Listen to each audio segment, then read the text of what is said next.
ಕರ್ನಾಟಕದಲ್ಲಿ ನಡೆಯುತ್ತಿರುವ ಎಸ್ಐಆರ್ ಪ್ರಕ್ರಿಯೆ ಕುರಿತು ಜನಪರ ಸಂಘಟನೆಗಳ ಒಕ್ಕೂಟ ಗಂಭೀರ ಆರೋಪ ಮಾಡಿದೆ. ರಾಜ್ಯದಲ್ಲಿ ಸುಮಾರು 1,10,00,000ಕ್ಕೂ ಹೆಚ್ಚು ಮತದಾರರ ಹೆಸರು ಮತದಾರರ ಪಟ್ಟಿಯಲ್ಲಿ ಕಾಣಿಸುತ್ತಿಲ್ಲ ಎಂದು ಒಕ್ಕೂಟ ಹೇಳಿದೆ.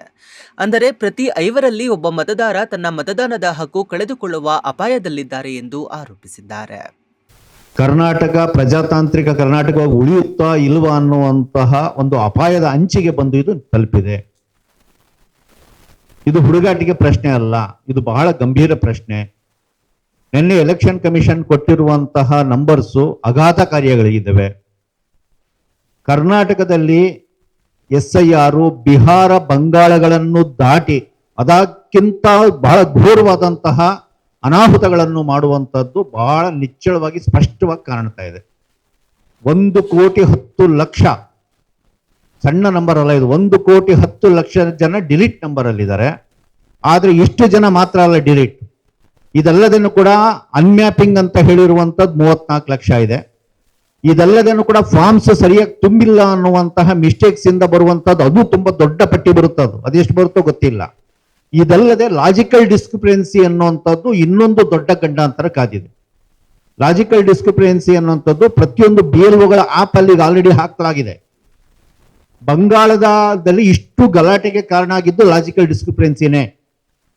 ಅದು ಎಲ್ಲೂ ಪರೀಕ್ಷೆ ಆಗದಲ್ಲಿರುವಂತಹ ಒಂದು ಸಾಫ್ಟ್ವೇರ್ ನ ತಂದು ಕೊನೆ ಕ್ಷಣದಲ್ಲಿ ಹೆಸರು, ವಯಸ್ಸು, ವಿಳಾಸ ಇದರಲ್ಲಿ ಬರುವಂತಹ ಸಣ್ಣ ಪುಟ್ಟ ಕಾರಣಗಳನ್ನೆಲ್ಲ ಕೊಟ್ಟು ಬಿಟ್ಟು 1,33,00,000 ಜನರಿಗೆ ಅಲ್ಲಿ ನೋಟಿಸ್ ಕೊಡಲಾಗಿತ್ತು. ಅಲ್ಟಿಮೇಟ್ಲಿ ಅದ್ರಲ್ಲಿ 65 ಲಕ್ಷ ಜನರನ್ನು ಡಿಲೀಟ್ ಮಾಡಿದ್ರು. ಇವತ್ತು ಕೂಡ 34 ಲಕ್ಷ ಜನ ಅಪೀಲ್ ಹಾಕಿದ್ದಾರೆ. ಅದನ್ನ ಹೆಂಗ್ ಸೆಟ್ಲ್ ಮಾಡೋ, ಡಾಕ್ಯುಮೆಂಟ್ ಕೊಟ್ಟರೆ ಸೆಟ್ಲ್ ಆಗಲ್ಲ. ಅದು ಏನ್ ಮಾಡಬೇಕು ಅಂತ ಗೊತ್ತಿಲ್ಲದಲ್ಲೇ 19 ಟ್ರಿಬ್ಯುನಲ್ಸ್ ಮಾಡಿದ್ದಾರೆ. ನ್ಯಾಯಾಂಗ 19 ವಿಶೇಷ ಪೀಠಗಳು, ನ್ಯಾಯಾಂಗ ಪೀಠಗಳು ಮಾಡಿದ್ದಾರೆ. 34 ಲಕ್ಷ ಜನ ಕೋರ್ಟಿಗೆ ಅಲಿತಾ ಇದ್ದಾರೆ. ಅವರಿಗೆ ವೋಟಿಂಗ್ ರೈಟ್ಸ್ ಇಲ್ಲ. ಆ ಲಾಜಿಕಲ್ ಡಿಫರೆನ್ಸ್ ಕರ್ನಾಟಕದಲ್ಲೂ ಬಳಸ್ತಾ ಇದ್ದಾರೆ. ಪ್ರತಿ ಆಪ್ ಅಲ್ಲಿ ಇದೆ, BLO ಆಪ್ ಅಲ್ಲಿ ಇದೆ. ಅದರದ್ದು ಒಂದು ದೊಡ್ಡ ಅಟ್ಯಾಕ್ ಬರ್ತದೆ.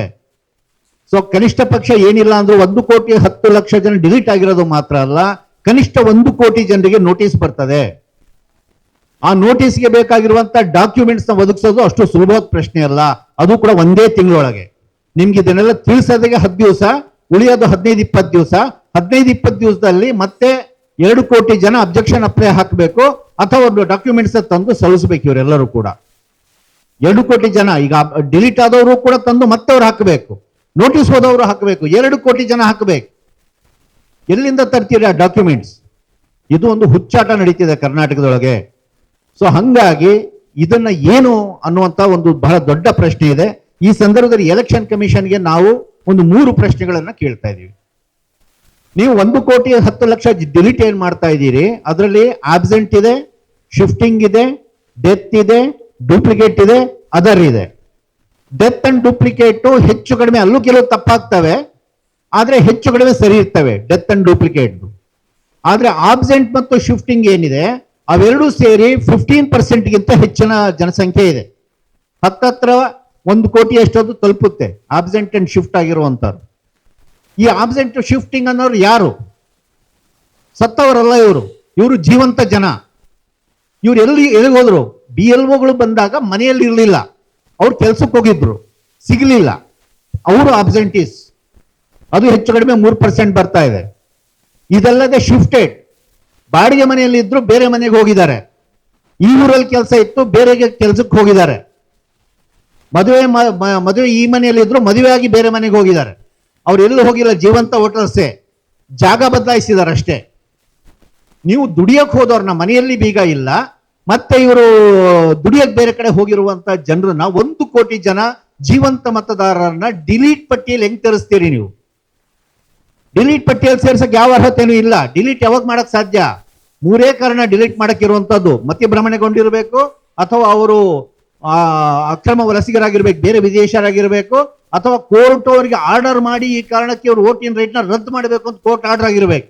ಈ 3 ಜನರಿಗೆ ಬಿಟ್ರೆ ಇನ್ಯಾರಿಗೂ ಕೂಡ ಮಾಡಕ್ ಬರಲ್ಲ. ಹೆಂಗಿರ್ಬೇಕಾದ್ರೆ ಇಷ್ಟು ಕ್ಷುಲ್ಲಕ ಕಾರಣಕ್ಕೆ ದುಡಿಯಕ್ಕೆ ಹೋಗಿದ್ದಾರೆ, ಮನೆ ಚೇಂಜ್ ಮಾಡಿದ್ದಾರೆ ಅನ್ನೋದಕ್ಕೆ ವೋಟಿಂಗ್ ರೈಟ್ ಹೆಂಗ್ ಡಿಲೀಟ್ ಮಾಡ್ತೀರಿ ನೀವು? ಈ ಪ್ರಶ್ನೆಗೆ ಅವರು ಉತ್ತರಿಸಬೇಕು. ಎರಡನೇದಾಗಿ ಅವ್ರು ಏನ್ ಹೇಳಿದ್ದಾರೆ, ನಿನ್ನೆ ಎಲ್ಲ ಅಂಕಿಅಂಶಗಳೆಲ್ಲ ಕೊಟ್ಟಿದ್ದಾರೆ. 100% ಎನ್ಯುಮರೇಷನ್ ಫಾರ್ಮ್ ನ ಡಿಸ್ಟ್ರಿಬ್ಯೂಟ್ ಮಾಡ್ಬಿಟ್ಟಿದೀವಿ. 99.95% ಡಿಜಿಟಲೈಸೇಷನ್ ಆಗ್ಬಿಟ್ಟಿದೆ. ಅದು ಚಾಮರಾಜನಗರ, ಕೊಡಗು, ಗದಗ, ಕೊಪ್ಪಳ, ಚಿಕ್ಕಬಳ್ಳಾಪುರ, ಬೆಂಗಳೂರು ನಾರ್ತ್ ಇಂಥ ಅನೇಕ ಜಿಲ್ಲೆಗಳಲ್ಲಿ 100% ಪ್ರೋಸೆಸ್ ಮುಗಿದೋಗ್ಬಿಟ್ಟಿದೆ. ಡಿಜಿಟಲೀಕರಣ ಇದಾಗ್ಬಿಟ್ಟಿದೆ. ನಾವೀಗ ಅವ್ರಿಗೆ ನೂರಾರು ಉದಾಹರಣೆಗಳನ್ನ ಕಣ್ಮುಂದಿಡ್ತೀವಿ. ನೀವು 100% ಅಂತ ಹೇಳಿರುವ ಜಿಲ್ಲೆಗಳ ಉದಾಹರಣೆಗಳ ಕೊಡ್ತೀವಿ. ಅದೇ ಜಿಲ್ಲೆಗಳಲ್ಲಿ ಇವತ್ತು ಸಹ ಎನ್ಯುಮರೇಷನ್ ಫಾರ್ಮ್ ತಲುಪಿರೋ ಜನ ಇದ್ದಾರೆ, ಇದೇ ಪತ್ರಿಕಾಗೋಷ್ಠಿಯಲ್ಲಿ ಕೂತ್ಕೊಂಡಿದ್ದಾರೆ. ಜೀವಂತ ಎಕ್ಸಾಂಪಲ್ ಇದು. ಅವ್ರಿಗೆ ಮಾತ್ರ ಅಲ್ಲ, ಕೆಲವು ಸ್ಯಾಂಪಲ್ ಎಕ್ಸಾಂಪಲ್ಸ್ ಕರೆಸಿದೀವಿ. ಇದು ಮಾತ್ರ ಅಲ್ಲ, ಇಡಿತ ನೂರಾರು ಉದಾಹರಣೆಗಳನ್ನು ನಿಮ್ಮ ಮುಂದೆ ಬಡಿತೀವಿ. ಇದಕ್ಕೆ ನಿಮ್ಮ ಉತ್ತರ ಏನು? ಇದನ್ನು ಎಲೆಕ್ಷನ್ ಕಮಿಷನ್ ನಮಗೆ ಉತ್ತರ ಕೊಡಬೇಕು. ಮೂರನೇದಾಗಿ ಲಾಜಿಕಲ್ ಡಿಸ್ಕ್ರಿಪೆನ್ಸಿ ಬಗ್ಗೆ ನೀವು ಯಾಕೆ ತುಟುಕ್ ಬಿಡಿಗೆ ಬಾಯ್ ಬಿಡ್ತಾ ಇಲ್ಲ? ಬಂಗಾಳದಲ್ಲಿ ಅಷ್ಟು ಅವಾಂತರ ಮಾಡಿದ್ದು ಇಲ್ಲಿ ತಂದಿದ್ದೀರಿ. ಅದೇ ಅವಾಂತರ ಇಲ್ಲಿ ಕ್ರಿಯೇಟ್ ಆಗಬಾರ್ದು ಅಂತ ಹೇಳಿದ್ರೆ ನೀವು ತಗೊಳ್ತಿರೋ ಮುನ್ನೆಚ್ಚರಿಕೆ ಕ್ರಮ ಏನು? ಲಾಜಿಕಲ್ ಡಿಸ್ಕ್ರಿಪೆನ್ಸಿ ಹೋದವರಿಗೆ, ಈಗ ಮ್ಯಾಪಿಂಗ್ ಇಲ್ಲದವರಿಗೆ ನೀವು ಡಾಕ್ಯುಮೆಂಟ್ ಸಬ್ಮಿಟ್ ಮಾಡಬೇಕು. ಲಾಜಿಕಲ್ ಡಿಸ್ಕ್ರಿಪೆನ್ಸಿ ಬಂದರೆ ಡಾಕ್ಯುಮೆಂಟ್ ಸಬ್ಮಿಟ್ ಮಾಡಿದ್ರೆ ಆಗಲ್ಲ. ನಿಮ್ಮ ಡಾಕ್ಯುಮೆಂಟ್ ಅಲ್ಲೇ ಲಾಜಿಕಲ್ ಡಿಸ್ಕ್ರಿಪೆನ್ಸಿ ಅದು. ಆ ಜನರ ಉತ್ತರ ಏನು? ಅಲ್ಲಿ ಕೋರ್ಟು 34 ಲಕ್ಷ ಜನ ಕೋರ್ಟಲ್ಲಿ ಇದ್ದಾರೆ. ಇದುವರೆ ತನಕ 19 ಪೀಠಗಳಾಗಿದ್ರು ಕೂಡ 1% ಸಾಲ್ವ್ ಆಗಿಲ್ಲ. ಮುಂದಿನ 25 ವರ್ಷ ಹಿಡಿಸ್ತದೆ ಅದು ಸಾಲ್ವ್ ಆಗ್ಲಿಕ್ಕೆ ಅಲ್ಲಿ ಬೆಂಗಾಳಲ್ಲಿ. ಹಂಗಾರೆ ಕರ್ನಾಟಕದ ಜನರು ಕೂಡ ಮುಂದಿನ 25 ಲಕ್ಷ ಕಾಯ್ಬೇಕಾ? ಇಲ್ಲ ಅಂದ್ರೆ ಲಾಜಿಕಲ್ ಡಿಸ್ಕ್ರಿಪೆನ್ಸಿ ಇಲ್ಲಿ ತರ್ತಿದ್ದೀರಾ ಅಂದ್ರೆ ಏನು ಬದಲಾವಣೆ ತರ್ತಾ ಇದ್ದೀರಿ ನೀವು? ಯಾಕೆ ಉತ್ತರ ಕೊಡ್ತಿಲ್ಲ? ಆಪ್ ಒಳಗಿದೆ ಯಾಕೆ ಉತ್ತರ ಕೊಡ್ತಾ ಇಲ್ಲ? ಯಾಕೆ ಟ್ರೈನಿಂಗ್ ಕೊಟ್ಟಿಲ್ಲ? ನೀವು ಆಪಲ್ಲಿ ಇಟ್ಟಿದ್ದೀರಿ, BLOಸ್ಗೆ ಯಾಕೆ ಅದ್ರ ಬಗ್ಗೆ ಹೇಳಿಲ್ಲ? ಯಾಕೆ ಟ್ರೈನಿಂಗ್ ಕೊಟ್ಟಿಲ್ಲ? ಕದ್ದು ಮುಚ್ಚಿ ಯಾಕೆ ಇಟ್ಟಿದ್ದೀರಿ ಲಾಜಿಕಲ್ ಡಿಸ್ಕ್ರಿಪೆನ್ಸಿನ? ಈ ಪ್ರಶ್ನೆನೂ ಕೂಡ ನಾವು ಅವ್ರಿಗೆ ಮುಖ್ಯವಾಗಿ ನಾವು ಕೇಳ್ತಾ ಇದ್ದೀವಿ. ಕೊನೆಯದಾಗಿ ಒಂದು ಪ್ರಶ್ನೆ, ಇಡೀ ಪ್ರೋಸೆಸ್ ನೀವು ಮಾಡ್ತಿರೋದೇನು? ಅಕ್ರಮ ವಲಸಿಗರು ಸಿಕ್ಕಾಪಟ್ಟೆ, ಬಾಂಗ್ಲಾದೇಶಿಗಳು ವಿಶೇಷವಾಗಿ ಸಿಕ್ಕಾಪಟ್ಟೆ ಬಂದ್ಬಿಟ್ಟಿದ್ದಾರೆ. ಹಂಗಾಗಿ ಅದನ್ನ ಕ್ಲೀನ್ ಮಾಡಬೇಕಾಗಿದೆ ವೋಟರ್ ಲಿಸ್ಟ್ ನ. ಸೊ ನೀವು ಎಲ್ಲ ಲಿಸ್ಟ್ ಕೊಟ್ಟಿದ್ದೀರಿ, ಆಬ್ಸೆಂಟ್ ಕೊಟ್ಟಿದ್ದೀರಿ, ಶಿಫ್ಟ್ ಕೊಟ್ಟಿದ್ದೀರಿ, ಡೆತ್ ಕೊಟ್ಟಿದ್ದೀರಿ, ಡೂಪ್ಲಿಕೇಟ್ ಕೊಟ್ಟಿದ್ದೀರಿ. ಹಂಗಾರೆ ಈಗ ಅಕ್ರಮ ವಲಸಿಗಾರರದು, ಬಾಂಗ್ಲಾದೇಶಿಗಳದ್ದು ಎಷ್ಟು ವೋಟ್ಗಳು ಸಿಕ್ಕುವ ಅದನ್ನು ಹೇಳ್ಬೇಕಲ್ಲ ನೀವು. ಅದನ್ನು ಮಾತ್ರ ಯಾಕೆ ಹೇಳ್ತಿಲ್ಲ? ಯಾವ ಉದ್ದೇಶಕ್ಕೆ ಪ್ರೋಸೆಸ್ ಶುರು ಮಾಡಿದಿರೋ ಆ ಮೂಲ ಉದ್ದೇಶದ ವಿವರ ಯಾಕೆ ಕೊಡ್ತಾ ಇಲ್ಲ ನೀವು? ಅದನ್ನು ಕೂಡ ಕೊಡಿ. ಈ 4 ಮುಖ್ಯ ಪ್ರಶ್ನೆಗಳನ್ನು ಅವರಿಗೆ ನಾವು ಕೇಳ್ತಾ ಇದ್ದೀವಿ. ನಮಸ್ಕಾರ. ಈಗೇನು ಮಾತಾಡಿದ್ದಾರೆ ಶ್ರೀಧರ್ ಅವರು, ಅದರ ಮುಂದುವರಿಕೆ ನಾವು ಹೇಳೋದಿಷ್ಟೇ. ಆಯೋಗ ಇವತ್ತು ಸರ್ವಾಧಿಕಾರಿ ರೀತಿಯಲ್ಲಿ ನಡ್ಕೊಳ್ತಾ ಇದೆ. ಯಾರಿಗೂ ನಮ್ಮ ಅಂಕುಶನೇ ಇಲ್ಲ, ನಮಗೆ ನಾವೇನು ಹೇಳ್ತೀವಿ ಅದೇ ಅನ್ನೋ ವಾದವನ್ನು ಮಂಡಿಸ್ತಾ ಇದೆ. ಯಾರು ಏನು ಕೂಗಿದ್ರು ನರಿಯ ಕೂಗು ಗಿರಿಗೆ ಮುಟ್ಟಿತೆ ಅಂತಾರಲ್ಲ, ಆ ರೀತಿಯಲ್ಲಿ ನೀವು ಕೂಗ್ಕೊಳ್ಳಿ, ಬೇಕಾದಷ್ಟು ಕೂಗಿ, ನಾವೇನು ಮಾಡಬೇಕು ಅದನ್ನೇ ಮಾಡ್ತೀವಿ ಅನ್ನೋದನ್ನ ಹೇಳ್ತಾ ಇದೆ. ಇದು ಒಳ್ಳೆಯದಲ್ಲ, ಸರ್ವಾಧಿಕಾರ ಇಲ್ಲಿ ನಡೆಯೋದಿಲ್ಲ ಅನ್ನೋದನ್ನ ನಾವು ಚುನಾವಣಾ ಆಯೋಗಕ್ಕೆ ಒತ್ತಿ ಹೇಳೋದಕ್ಕೆ ಇಷ್ಟಪಡ್ತೀವಿ. ಯಾಕೆಂದ್ರೆ ಇದು ಪ್ರಜಾಪ್ರಭುತ್ವ ಇದೆ, ನೆನ್ಪಿಟ್ಕೊಳ್ಳಿ. ನೀವು ಆಟ ಎಷ್ಟು ದಿನ ಆಡ್ತೀವಂದ್ರೂ ಕೂಡ ಆ ಆಟ ನಡೆಯೋದಕ್ಕೆ ನಾವು ಬಿಡೋದಿಲ್ಲ. ಏನ್ ಬೇಕಾದ್ರೂ ಏನಾದ್ರೂ ಆಗ್ಲಿ ಅನ್ನೋ ಹಠಕ್ಕೆ ಬೀಳೋದಕ್ಕೆ ಮೊದಲು ನೀವು ಎಚ್ಚೆತ್ಕೋಬೇಕು. ಕೋಟಿ ಕೋಟಿ ಜನಗಳನ್ನ ನೀವು ಈ ರೀತಿಯಾಗಿ ದಮನ ಮಾಡ್ತಾ ಇದ್ದೀರಿ. ನಮ್ಮ ಮಾತಿಗೆ ನೀವು ಯಾವ ಕ್ಯಾರೆ ಅಂತ ಇಲ್ಲ. ಇದು ಬಹಳ ಆಶ್ಚರ್ಯ. ಅಲ್ಲಿ ಹೋದ್ರೆ ಅನ್ಬು ಕುಮಾರ್ ಅವರು ಸಿಕ್ಕೋದು ಇಲ್ಲ. ಯಾರೋ ಒಬ್ಬ ಕ್ಲರ್ಕೋ ಯಾರೋ ಒಬ್ಬ ಬಂದು ನಮಗೆ ಮಾತಾಡಿಸಿ ನಮ್ ಲೆಟರ್ ತಗೊಂಡು ಹೋಗ್ತಾ ಇದ್ದಾರೆ. ಅಂದ್ರೆ 2-3 ಸಾರಿ ಹೋಗಿ ಅವರು ನಮಗೆ ಸಿಕ್ಕಿಲ್ಲ. ಅದು ನಮಗೆ ಮಾಡಿರೋ ದೊಡ್ಡ ಅಪಮಾನ, ನಮಗಲ್ಲ, ಪ್ರಜಾಪ್ರಭುತ್ವಕ್ಕೆ ಮಾಡಿರೋ ಅಪಮಾನ ಅಂತ ನಾವು ಭಾವಿಸ್ತೀವಿ. ಮತ್ತೆ ಇವತ್ತು ಈ ಅವಧಿಯನ್ನ ವಿಸ್ತರಣೆ ಮಾಡಬೇಕು, ಇಲ್ಲ ಅಂದ್ರೆ ಎಲ್ಲ ತೆಗೆದಾಕಿ ಕೋಟ್ಯಾಂತರ ರೂಪಾಯಿ ಖರ್ಚಾಗಿರ್ಬೇಕು.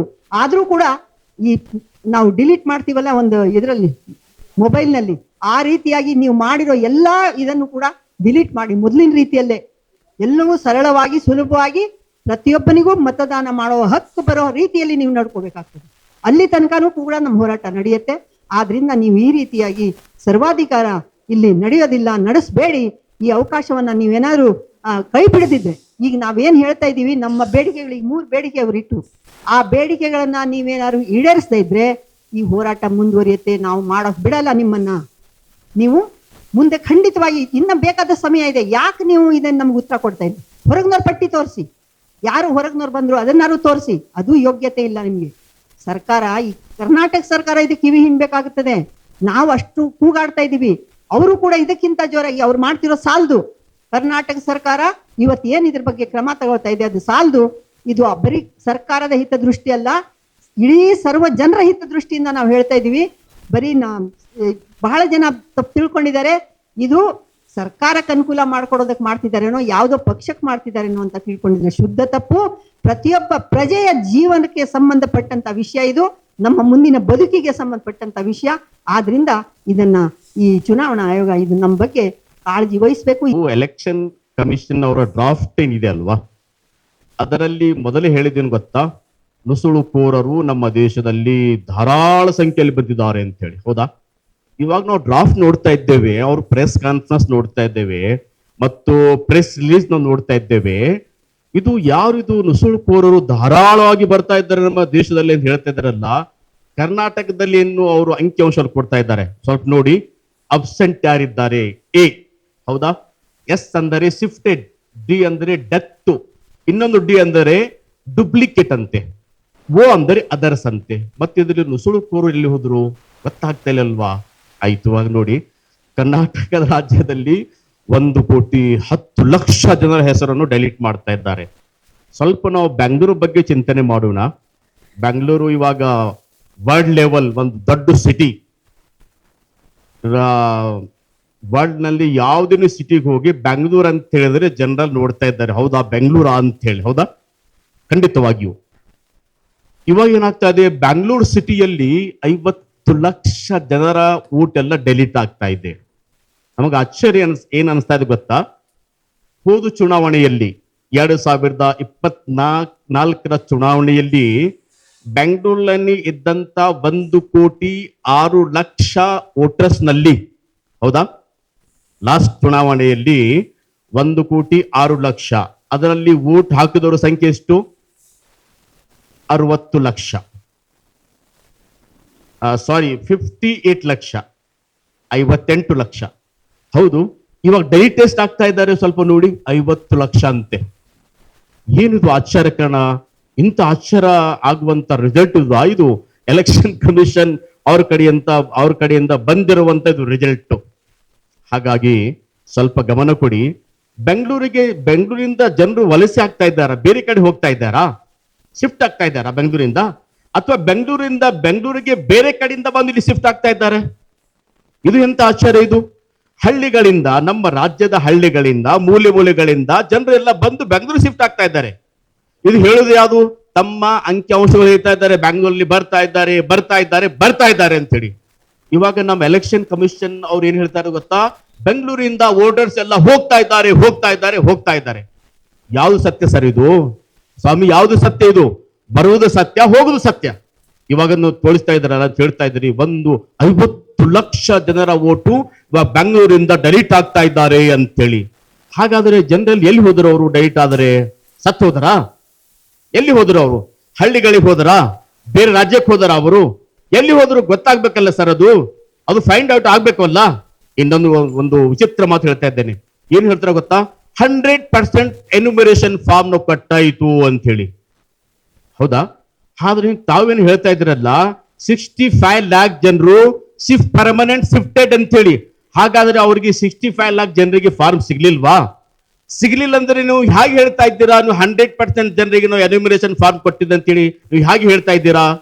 ಬಿಗ್ ಕ್ವಶನ್ ಸ್ನೇಹಿತರೆ. ನೋಡಿ, ನಾವೆಲ್ಲರೂ ಸೇರಿ ನಮ್ಮ ರಾಜ್ಯದ ಜನರಿಗೆ ನೈಜ ಯಾರು ವೋಟರ್ಸ್ ಇದಾರಲ್ಲ ಅವರಿಗೆ ಉಳಿಸುವ ಕೆಲಸ ಮಾಡುವ ಜವಾಬ್ದಾರಿ ನಮ್ಮದು ಆಗಿದೆ, ತಮ್ಮೆಲ್ಲರದಾಗಿದೆ. ನೀವು ಸೇರಿ ನಮ್ಮ ರಾಜ್ಯದಲ್ಲಿ ಇದ್ದಂತ ಬಡಜನರು, ವಿಶೇಷವಾಗಿ ಆದಿವಾಸಿಗಳು, ಅಲ್ಪಸಂಖ್ಯಾತರು, ಹಿಂದುಳಿದ ವರ್ಗದವರು, ದಲಿತರು, ಮಹಿಳೆಯರು, ಕಾರ್ಮಿಕರು, ಇವರನ್ನು ಉಳಿಸುವ ಕೆಲಸ ತಾವು ಎಲ್ಲರೂ ಸೇರಿ ಮಾಡುವಂತ ಕೆಲಸ